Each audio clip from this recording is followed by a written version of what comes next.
मैं आपको इस वीडियो में सेंट्रोसोम यानी तारक काई के बारे में बताएंगे। तो सबसे पहले हम ये जानते हैं कि तारक काई का खोज किसने किया।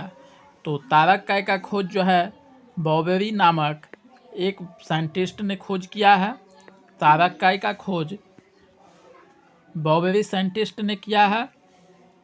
यह सिर्फ जंतु कोशिका में पाया जाता है। यह अपने विकसित अवस्था में त्वक तंतु का निर्माण करते हैं। कोशिका विभाजन तारक काई के द्वारा होता है। तो ये है जो चित्र देख रहे हैं, ये सेंट्रोसोम का है। उसके बाद देखते हैं रिक्तियाँ यानी रसधानी।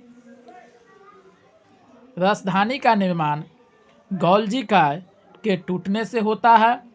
यह पादप कोशिका में बड़ी आकृति में पाया जाता है, जबकि जंतु कोशिका में छोटी छोटी आकृति में पाया जाता है।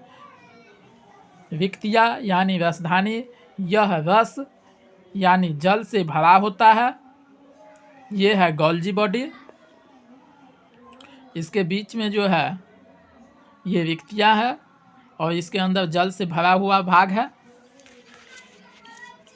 जो आप इस चित्र में देख सकते हैं।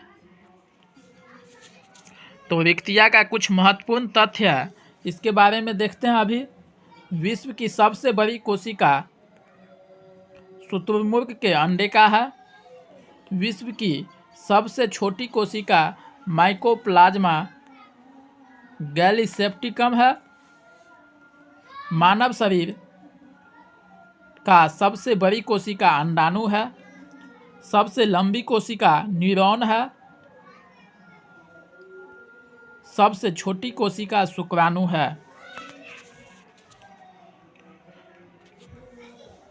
यहाँ से सेल डिवीजन मेरा नया चैप्टर स्टार्ट होगा, कोशिका विभाजन, जिसे हम डॉक्टर सेल के नाम से यानी संतति कोशिका के नाम से जानते हैं,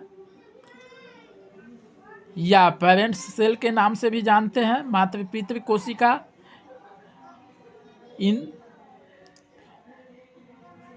इन्हें हम सेल यानी कोशिका चक्र भी कहते हैं।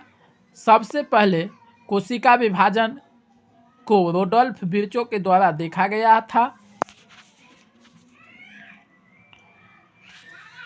ये मेरा कोशिका चक्र है। अंतरावस्था, पश्चावस्था, मध्यावस्था, पूर्वावस्था। अंतरावस्था यह पूरे कोशिका विभाजन का 95% समय लेता है।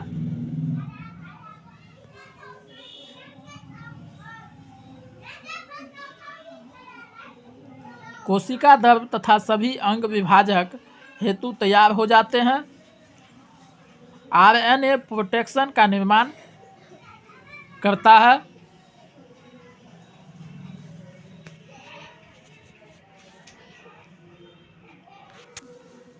कोशिका विभाजन के प्रकार 3 है,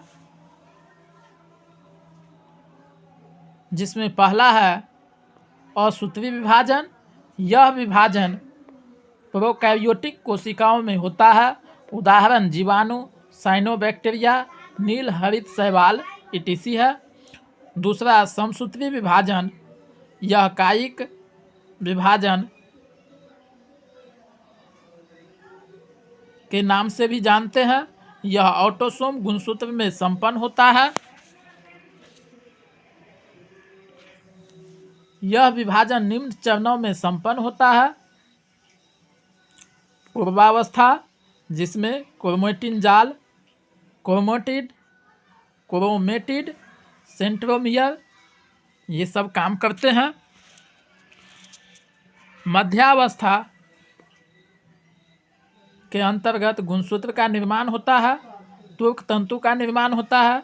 सभी गुणसूत्र कोशिका मध्य में स्थित हो जाते हैं। त्वक तंतु गुणसूत्र के मध्य से जुड़ जाता है। पश्चावस्था, त्वक तंतु यानी स्पेंडल फाइबर होते हैं। तुर्क तंतु छोटे होने लगते हैं तथा गुणसूत्र भी आकार की आकृति को धारण कर लेता है।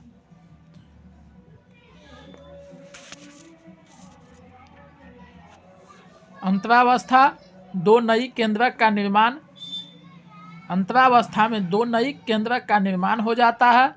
ये जैसे एक है, इससे दो केंद्रक का निर्माण हो जाता है। साइटोफाइनेसिस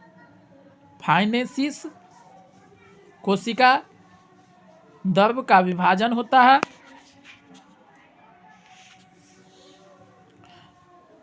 समसूत्री विभाजन का सबसे लंबा चरण पूर्वावस्था तथा सबसे छोटा चरण साइटोकाइनेसिस होता है।